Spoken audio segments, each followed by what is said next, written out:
years ago, when we were really pretty young in our marriage, I would say, I had... did you get me the watch? I think you got me the watch. Maybe a year before that Yeah. or so, I had bought you this two-tone gold and silver watch. And I really liked it. And unfortunately, somehow, I don't know if it's gotten stolen or what, it's not here anymore. But at the time, I remember when I got the watch, you admired it. You said, oh, Yeah. That's a really pretty watch. It would be nice and all that. I thought I would like to have one similar to it. So the next Christmas, I ventured out, I think I started somewhere late summer, actually, trying to find a female version of it Silver to match gold, the two-tone. Mine had two-tone, yeah, it was silver with the gold stream down the center of the silver on the band. So it took me a long time. I went to so many stores trying to find this perfect watch for my dear wife. Finally found one, and it was about a week or two before Christmas. And I thought, well, you know what, I want to put it in an odd-looking box of some sort. So I actually found a tube. I remember that. It was like a paper towel tube, I think it was. And I was able to put it inside of there and stuffed it with, tissue paper. And I wrapped it, and it made it look like a big Tootsie Roll almost. And I was so excited. I mean, I know, because as a child, I can remember, I was always so excited about Christmas gifts that I wanted them to open them now. And so that never left me. And I think sometimes even today, I still like the idea. Oh, can we open them? So you were very excited to give it to me. And I thought she's going to love this. It was going to be the best gift that I've ever given her. And I can still remember the look on your face. You opened it up, and you went, "Oh, a watch." And I don't know what my actual thoughts were, but they weren't the best thoughts in the world, because it was like I went through all of that, and I get, "Oh, a watch." And then you end up, after Christmas, taking it back and exchanging it. So yeah, I mean, I admired your watch, and I guess I wasn't expecting it.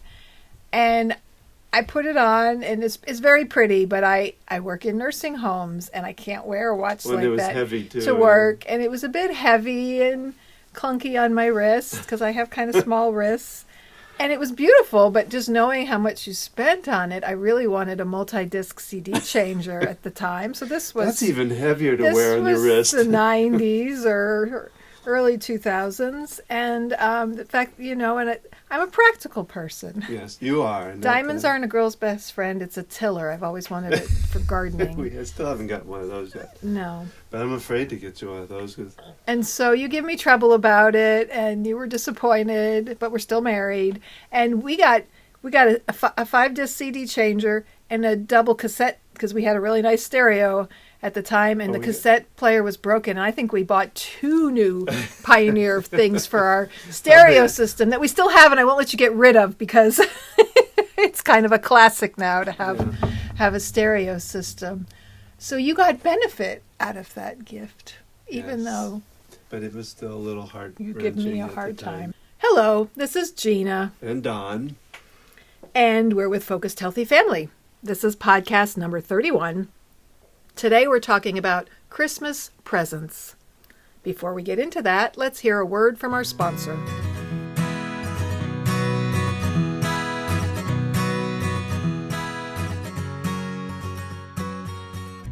Hi guys, it's Gina. I have struggled with depression for most of my adult life. I've been treated for clinical depression for the past 7 years, and yet I've still struggled with low energy, low ambition, and just struggling to move forward. I'll wake up after 8 or 9 hours of sleep and still feel tired. I know the things that I need to do to improve my health, yet I haven't had the energy to do those things. Well, then I learned about Magic Mind and their 30-day challenge that they offer. So after some investigation, I decided to take the challenge. And after taking it for a week or two, I found that I was waking up feeling more rested. I wasn't craving the morning caffeine that I would typically drink in the morning to get me going. I was beginning to make choices like going outside to walk which was helping me feel better and continued to help motivate me to do more of the things that I wanted to do. I don't take anything without first reading the ingredients and learning more about the product. Magic Mind is a 2-ounce drink and contains matcha, which is green tea extract. And we know that green tea contains L-theanine, which helps to reduce anxiety and stress. It's also been shown to increase focus and can boost immunity. The other ingredients in Magic Mind are adaptogens, nootropics, and honey. Forbes calls Magic Mind Silicon Valley's new morning elixir. If you'd like to try it, please go to www.magicmind.co/focusedhealthy. Our listeners can get 20% off your first order. Just use the code FOCUSEDHEALTHY20. You can also get 40% off your first subscription purchase. I want to invite you to take the challenge. Try Magic Mind, do more, and stress less.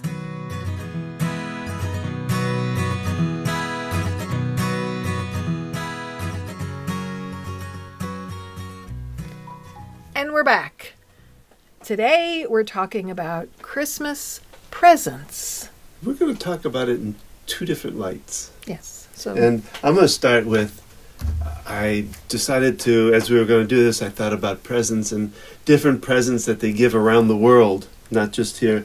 In the United States, we shop and get different gifts, pretty customary or materialistic. I don't know. Well, but yeah, whether you are a Christian believing in Christmas or you're just celebrating the pagan form of Christmas, or people who celebrate Hanukkah, and then there's different holidays that have different gifts, but there's just a whole lot of shopping, right? In the United States, it's just about spending the money, going to the store, going shopping.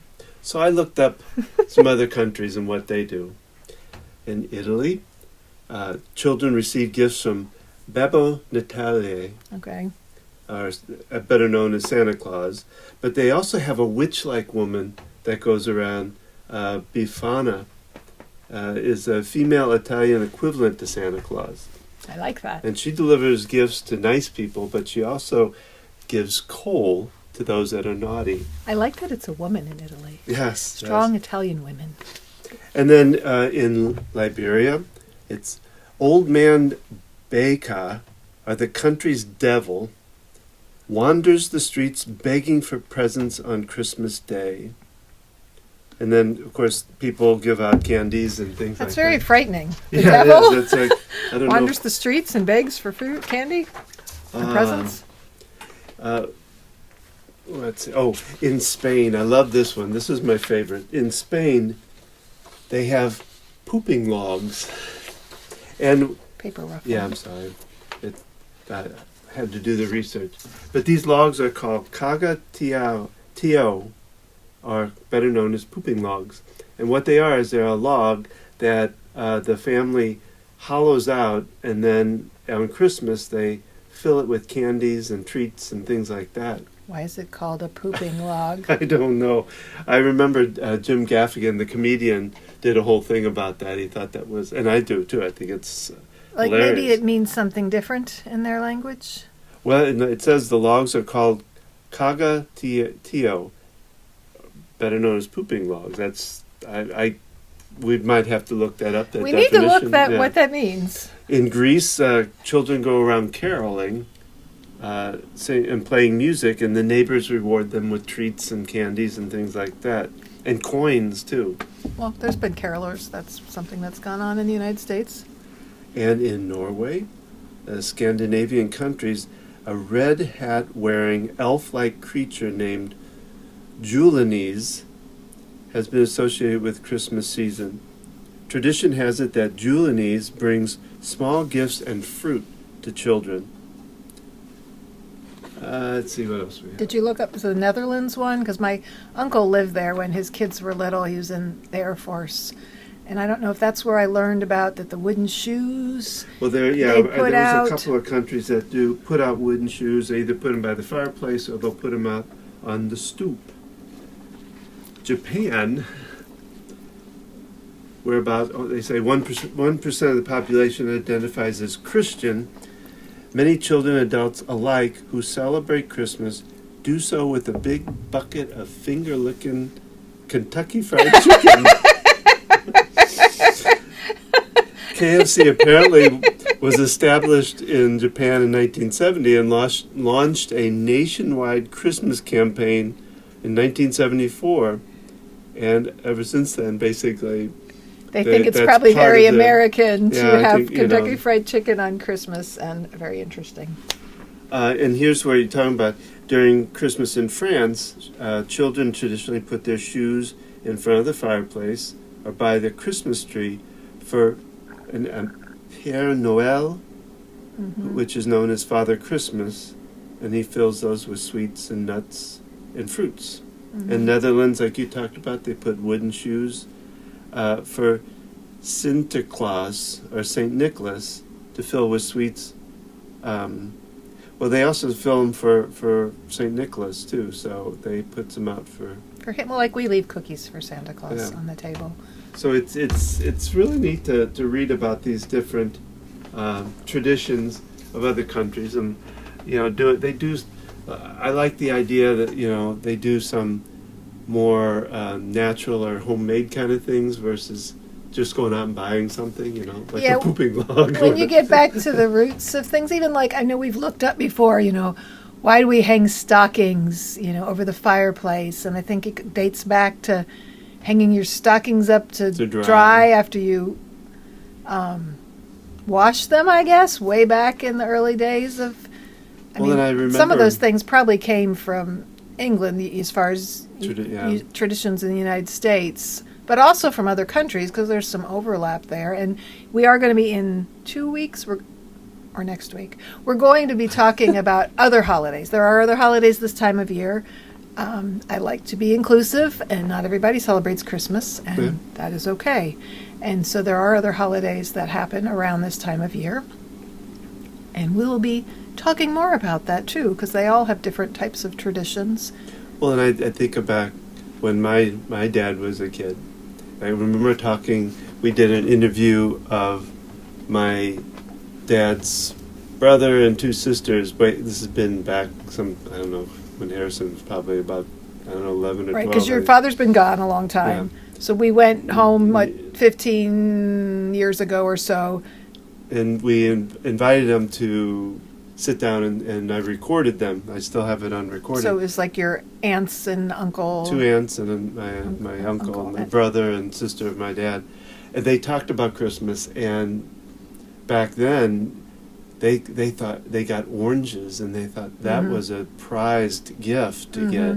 And then maybe one, like maybe homemade toy, I think they talked about, So. And your father was born on a farm in 1920. 1920, yeah. So he's growing up in the 20s and 30s. In the Depression era and all that. So similar to my grandparents, and even my mom has talked about she grew up in the 40s. Both my parents grew up in the 40s and 50s. Well, and they were pretty lucky. They said about the Depression, they still had it pretty good during the Depression because they grew a lot of their own foods, and they were dairy farmers and all that. So. But we also want to talk about the other side of this idea of presents. Well, before you jump into that, I'm sorry. You want? Well, now I've lost my train of thought, which is very fitting because so you want to talk about presents and being present for our family. I know we've touched on this before. We can buy gifts for our kids. And gifts don't have to look like the biggest ticket item that's on their wish list, no matter how old they are. Gifts can look different. I guess I can say this because I don't think our son has started listening to our podcast, but I started making blankets for the family a number of years ago. Well, not that many years ago. I've been crocheting, and I started with scarves that were crooked, and then I started doing washcloths, and then I got into blankets, and so I've been gifting everybody blankets. My niece, my nephew. I went to my cousin's wedding. She got a blanket.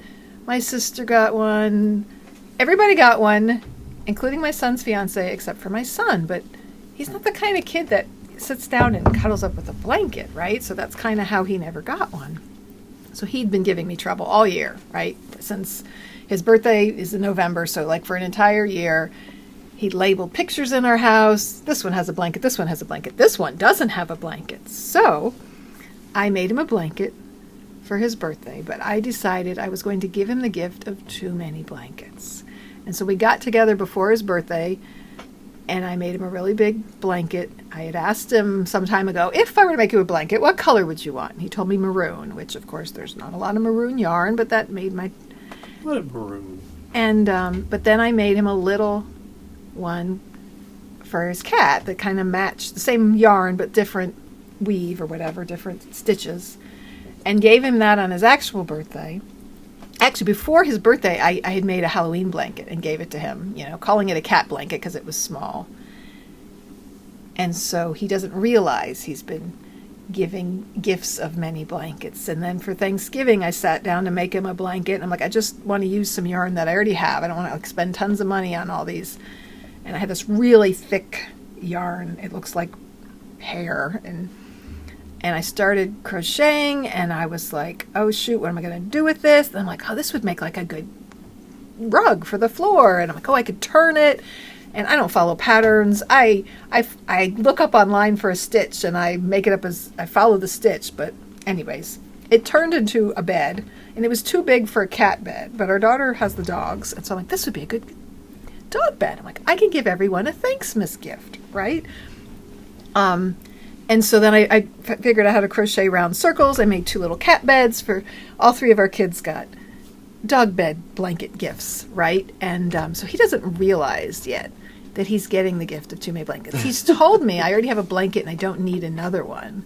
But I'm going to make him a really nice big blanket for Christmas. And then we're getting together with my family, my extended family, my parents, my sister and niece and nephew and brother, a couple days after Christmas. And I'm going to make him another blanket then, and we're going to put a binder together. Pictures of blankets. Pictures of him with all the different blankets, and like deeds for the blankets, and a big picture of him that says, this boy has too many blankets. So, and it's fun, right? He's the kind of kid who buys what he wants for himself. He works at Best Buy, and he gets discounts. Hard to find He gifts buys for him. what he needs, and so I know he enjoys... this is a humorous thing. We wrap gifts silly, and they wrap things with duct tape to make it hard for their siblings to get into it, and just the gift of humor, right?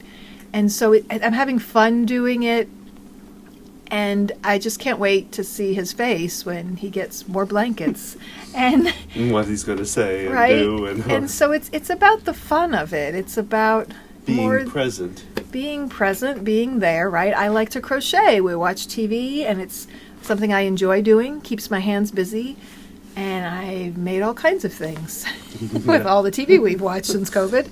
We now have a blanket car. No.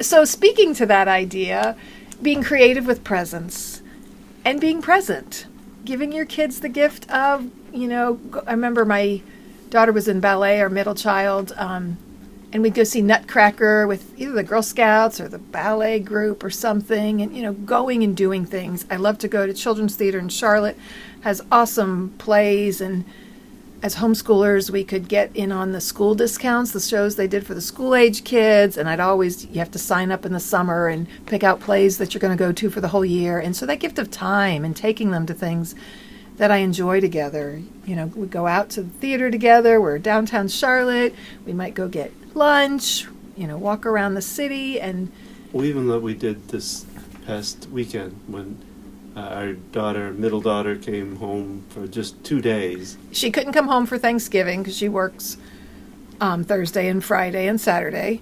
So she came home Sunday and Monday. And I put up the artificial tree, just put it up. I didn't decorate or anything.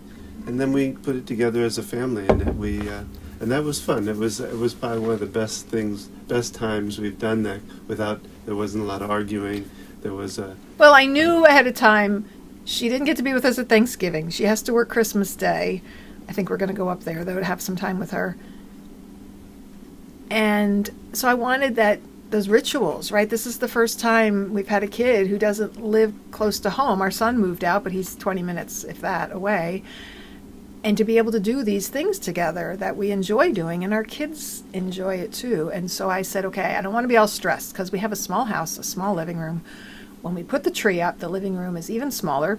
And we take all these boxes down from the attic, and it's just crowded. And so I'm like, I want to do this in steps. So I had you put the tree up a couple days before she came home and put the lights on.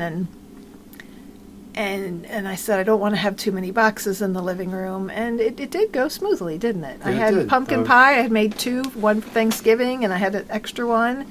I had made taco meat up ahead of time. Tacos is like a favorite family meal when we get together, which we tried to do about once a month before our daughter moved out, and we still try to do. I think it's important to think about, as much as I know kids love to give gifts, they love to have stuff to open, and they'll ask for everything possible sometimes, sometimes they're more expensive gifts they'll ask for, but they still, no matter what their age is, I really think the biggest and best gift you can give them is your time and your effort and your attention.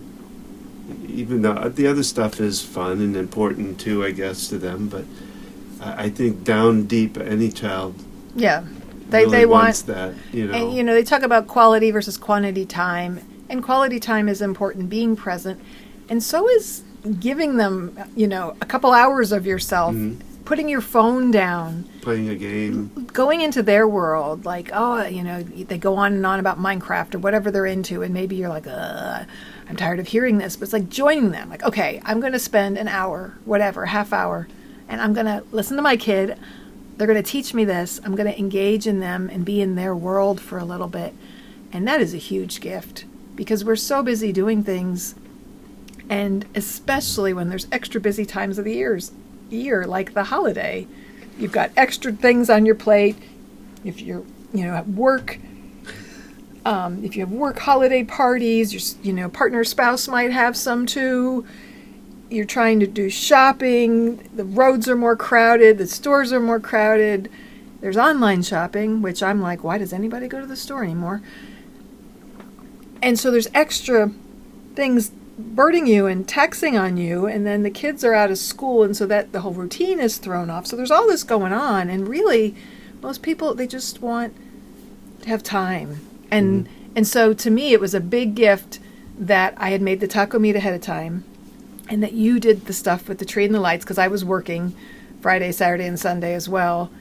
And so that I could be present, because we've had the kids over and I'm busy cooking in the kitchen, and I don't get to sit down and enjoy it as much. Like your grandmother. Yeah. I thought my grandmother never ate, because she was always in the kitchen preparing the food. I'm like, when does Grandma eat? My mom was a little bit like that too, And so that was a huge gift to me, that I remember Sunday I only worked at half day. I got done earlier even than expected. And so I was home before our oldest got off from work, before Abby made it home from Raleigh, and we were just sitting on the couch, and I'm just like, wow, shouldn't I be doing something? I finished the blanket rugs or whatever, and I'm like, yeah, the taco meat, we just have to heat that up, and we had you had gone to the store, and if we had the ingredients, and it was like, wow, we get to just sit here. Because that's unusual. Busy life, because we juggle our work schedules, so they're opposite each other, and our kids with their anxiety disorders, and cats and dogs, and it's like that time where we sat down at dinner and went, we're actually sitting down and having dinner as a family. Oh, and after all that we had been through. Well, yeah, and that we're this is kind of like that, sitting down before. So being present is powerful, and being there, and so thinking about that. And thinking about your kids and their needs, because all kids are different. They may have this list of all these things they want, and they make out a list because that's what they're around and that's what they're subject to. I remember with one of our kids, and when they're young, you want to teach them about giving too, right? Their concept of understanding of these things you've got to look at what's age appropriate. I just remember when our middle child was 4, and she had some friends come over for her birthday, and we had big parties before that. But I always try to let my kids pick who was coming to their party. It was their birthday, and she had picked 1 or 2 friends. There was one friend that we were getting to know, and I encouraged her, let's invite that person too. I still remember she answered the door and said, where's the present? She was 4, and she is the most giving person, that would not normally, she's not that kind of personality at all. But at that age and that stage, that was just her logical way of looking at things, right? And I didn't scold her for that. We laughed about it. She was 4. Well, then you have the times where they play with the box more than they... Yeah. When you were thinking that, the best gift you can give to your child, I was like, it's a box. box. It's definitely the best gift. Our big box our that cats. You climb in. And... Well, yeah, we've gotten, like, when the kids were younger, a refrigerator and... Oh, my gosh. And even, our youngest, who's a teenager now, a young teenager, sometimes, being creative. One time, it wasn't that long ago, didn't you make a slide with cardboard and went down the steps with the kid? It was something you had seen in a book or a movie. We'd have to put a pillow at the end. Was there a movie or a book that they did that in that inspired you? Was it the Christmas, the Home Alone, maybe? Maybe. But yeah, we did that. And just that excitement, especially now, there's so much technology out there. It's like getting a letter, is exciting. I saw somewhere they're doing letters to Santa Claus, and there's places that'll send you back. Like, some of this stuff can be exciting to this generation of young kids because there's so much technology, and that is the norm for them, that something like a letter could be really exciting. Yeah. I mean, all of our kids, getting a letter was... Well, when I was a kid, my favorite Christmas gift was something my father put together. My father was a maintenance man, welder. He really good at welding, and a neighbor was throwing away 2. And at that time, when this was in the '60s, late 60s, pedal cars were the big thing, where you little cars you could pedal around. It didn't have batteries, and they were made out of metal. Metal, yeah, solid metal. And so a neighbor was throwing away 2 different pedal cars. One was something in the front was broken, and another one, something in the back was broken. So my dad pulled them aside and was able to somehow cut them in half and put them together and built a car for me, my little yellow car. And it was my favorite. I think I wore that thing to the ground. I don't know if I broke it or what. Was it pedal or you used your feet to move it? Well, it was a back and forth pedaling. It actually had a pedal. It wasn't like the Flintstones. Well, no, the kids. No, but yeah, the little plastic cars our kids had, they used their feet. This one you pedaled and it made the wheels in the back go, and you could. I'd split the driveway in half. My friend Janie would come over, and we actually not too much later on, we got a fire truck. She always got the fire truck. She couldn't have my yellow car. So this was a metal fire truck? I'm trying to picture this. I grew up in the 70s and 80s, and everything was plastic. These were heavy duty, the metal, all metal. Okay. And you could stand on the back of the fire engine. It had little handles you could stand on. Wow. And she pedaled that around, and we'd go up and down. You had to be on the right side of the road and all that stuff. And that goes back.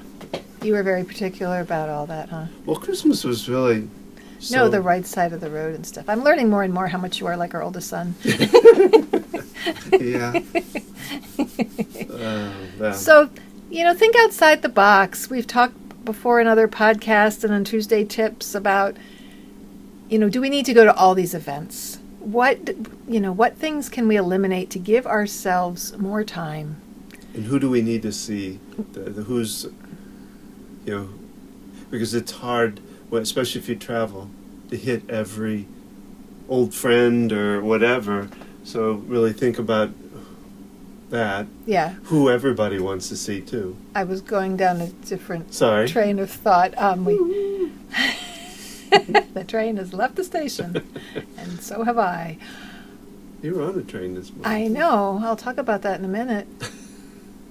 Uh-oh, she's thinking. Hold on. It's been a long 24 hours. Head exploding. Be quiet so I can think.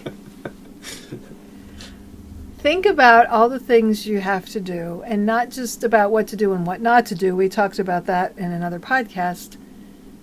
Think about what you need so that you can be present for your kids. What is a gift you can give yourself? Like, I don't really want to go to that holiday party with those people. I'm not going to enjoy myself, I'm going to give my gift myself the gift of not going. And I'm going to stay home and do a bubble bath, you know, or get together with just one friend that I really want to see instead.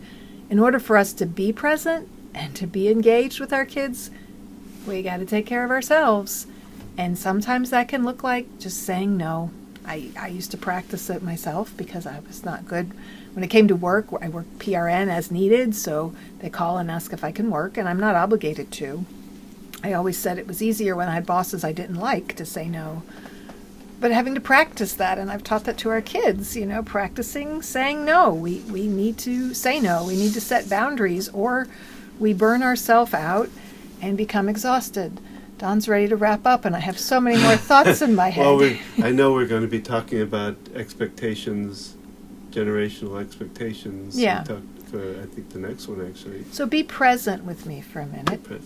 Right? He's pulling out the paper for I'm our just getting it ready. conclusion. You gotta be planned and ready. So I want you to be present right here and right now.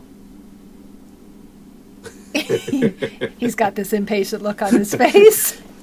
Like, this podcast is going on too long, Gina. We got other things to do. I got to make dinner. You got your class tonight. We got things to do. People want to hear and sit and listen to us go on and on and on. I'm getting better at this. I'm just using this because we're talking about No, you're being present. So we'll tell one last story. Our daughter came home. It was Sunday afternoon to Monday. She wanted to leave by 4 on Monday. Traffic, she had a lot of traffic coming home because it was pouring rain and there were car accidents, luckily, before she got to the places. And it took her 4 hours instead of 3 to get home. And she was dreading the traffic and just feeling emotional, not having enough time to recharge with her family. And there's a show we watched together at 8. But if she was home in time, we could watch it, you know, from our own locations, but be chatting about it. And it's a 3-hour drive, so she had to be on the road by 5, and I could just tell she was struggling. And I was like, you know what? There is a train from Charlotte to Raleigh, and it costs $27, and we've done this a couple times. And my first thought was, well, she can stay here, and we'll leave after the show at 9. And then I'm like, well, we won't get there till midnight. She's got to work early in the morning. I looked up Amtrak, because I'm sitting with her and just letting her share her feelings. And I'm like, okay. And I'm talking with her. I'm like, okay, there's a train at 6:30 in the morning. I'm like, oh, that's too early. And I said, there's one at 10. And she goes, well, I have to be at work by 9. And I try to get there earlier. I'm like, you can drop me off early at the station. It's a beautiful train station in Raleigh. It's nice. It's huge. There's comfy chairs. I was like, you just drop me off early. I'll be good. And I'm like, would that work for you? And she's like, yeah. And she's like, I hate for you to do this. I'm like, no, I'm your mother. This is why I choose to work these hours. And this is something I can gift you. And in a half hour, and I am not a quick, fast packer. I am not also known for being a light packer. And when you're riding on a train, you want to limit what you have to carry. In a half an hour, I pulled an overnight bag together. She was pretty much ready to go. I said, Don, grab some food, because we hadn't done dinner yet. And I knew I would need some healthy protein stuff in the morning because I eat differently than my daughter and I don't want to stray too far from my current diet. And we managed to make it happen. And did you make it up there for the show? I didn't even. Well, so her and I got in the car, and it's 5 o'clock. I'm like, I'll do the driving because I know, I could get there a little faster. And she went from being so emotional and just distraught to just relaxed and just chatted with me the whole drive up. And when we got in the car, I was like, do you have gas? She's like, I have a half a tank. And I made it here in a half a tank. And in the back of my mind, I'm like, we're probably going to need gas. So we're getting close, and it was low. I was like, okay, we need to get some gas. And she uses Gas Buddy. And so I said, I just don't want to be too far off the highway. I said, and I'll pay for the gas. Anyway, so she found a station.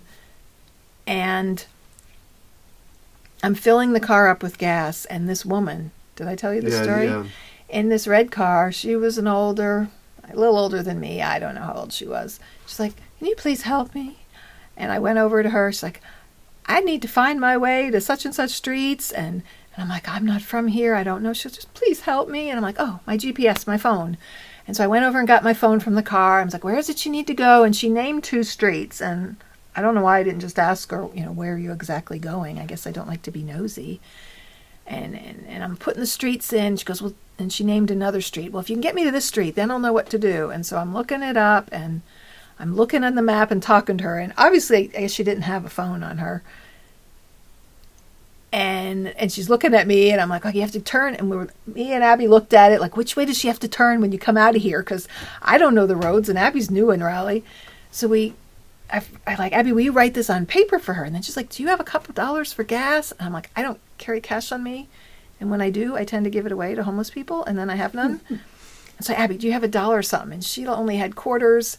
And then I'm like, I'll just use my credit card. And I said, I don't have cash on me, but I can put some gas in your car for you. She's like, oh, that would be wonderful. And thank you. And I just having a time, and I got lost, and I went the wrong way.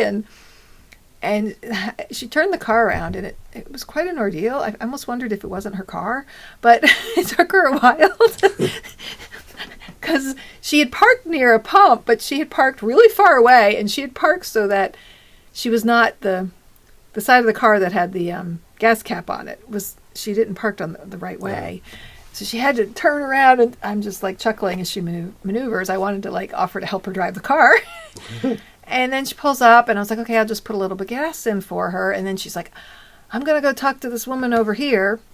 And all along, I don't know this lady's story. I mean, early on, I said to her, she's like, thanks for helping me. I said, if you were a man, I wouldn't do this. And she's like, I hear you. She agreed with me. But I'm like, she was an older woman. I didn't feel threatened by her. It's like, who knows? This could be a scam, but whatever. I'm helping her. So she gets out of her car, and she goes and asks somebody else about directions. I'm like, okay. And I hear her say to this other woman as I'm putting gas in her car, yeah, I need to get to the hospital. I'm like, oh, wow. I can only imagine. It's 7:30 at night. She's driving somewhere. She missed her turn. She doesn't know her way. She doesn't have money. She doesn't have a phone. She's out of gas because I was just going to put $5 in or something. I gave her $25 worth of gas. And then this other woman she's talking to, I'm overhearing it. She's like, just follow me. I'll get you to where you need to go. And so Abby had written the directions down, and I'm like, well, follow her because she knows where she's going, but she's like, I'll take whatever help I can get, And at one point she's like, are you laughing at me? I said, I'm just laughing at the situation. I said, I have been here, and I thought about it today. When we were early dating, I stayed at your house really late. I remember. And I didn't have... You drove the wrong direction. I didn't have my wallet with me, so I had no money on me. And I was new to Charlotte, and I turned the wrong way on Harris Boulevard, and this is before and I wound up way up in the middle of nowhere, and the car's on empty. I had no... I don't think I had identification on me for some reason. I had gone to your house without my wallet, and I was imagining that I was going to have to stop, and it's like midnight, in the dark at a gas station and beg someone for money.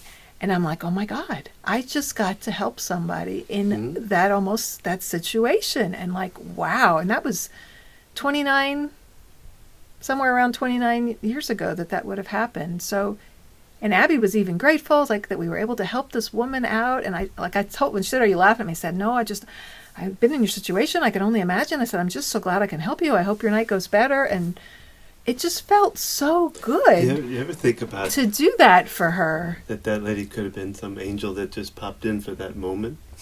Who knows? Even when I thought about could she be scamming me, I'm like, you know what? It doesn't even matter. No. And when I heard her say the hospital, I just it didn't. Imagine what was. It didn't matter, and I have a sense about people. Yeah. And I just it felt so good to help someone and even help Abby. So we didn't get home till 8:30, but luckily Plex records shows.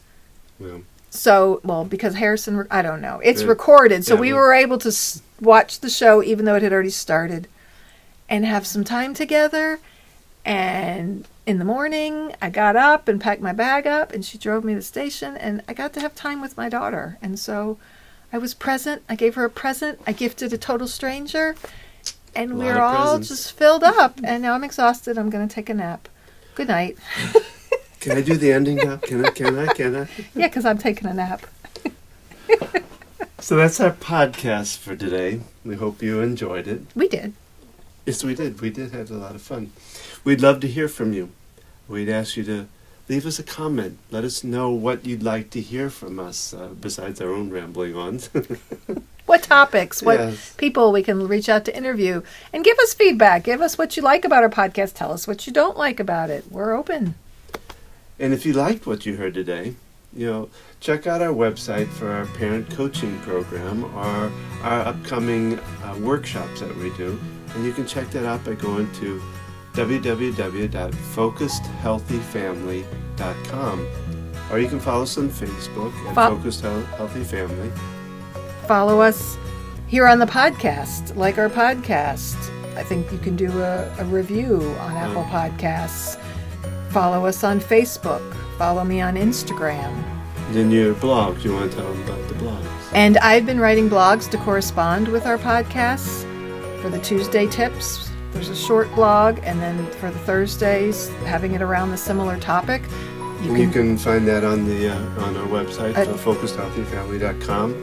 You can also find it at focusedhealthyfamilyblog.com and our podcast at focusedhealthyfamilypodcast.com. And remember, how you speak to your children shapes their future.